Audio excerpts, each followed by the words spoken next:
இன்று நாங்கள் வாஸ்து தாவரங்களின் நம்ப முடியாத உலகத்தை ஆராய்ந்து வருகிறோம், மேலும் அவை எவ்வாறு உங்கள் வீட்டிற்கு நல்ல அதிர்ஷ்டத்தை கொண்டு வரும். வாஸ்து சாஸ்திரத்தில் தாவரங்கள் நேர்மறை ஆற்றலை மேம்படுத்துவதாகவும் நல்லிணக்கத்தை மேம்படுத்துவதாகவும் செழிப்பை ஈர்ப்பதாகவும் நம்பப்படுகிறது. உங்கள் வாழ்க்கையிடத்தில் சரியான தாவரங்கள் மூலம் நீங்கள் ஒரு துடிப்பான மற்றும் சீரான சூழலை உருவாக்க முடியும். முதலில் எங்களிடம் மூங்கில் செடி உள்ளது. அதன் நெகிழ்ச்சிக்கு பெயர் பெற்றது. இது செல்வத்தையும் நல்ல அதிர்ஷ்டத்தையும் குறிக்கிறது. செழிப்பை அழைக்க உங்கள் வீட்டின் கிழக்கு அல்லது தென்கிழக்கு மூலையில் வைக்கவும். அடுத்தது மணி பிளான்ட். இதய வடிவிலான இதன் இலைகள் மகிழ்ச்சியையும் வளத்தையும் தருவதாக கருதப்படுகிறது.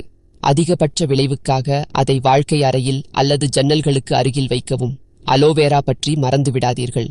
இந்த சக்தி வாய்ந்த ஆலை ஆரோக்கியத்திற்கு மட்டுமல்ல, பாதுகாப்பையும் குணப்படுத்துவதையும் குறிக்கிறது. எதிர்மறையை தடுக்க தென்கிழக்கு திசையில் வைக்கவும். கடைசி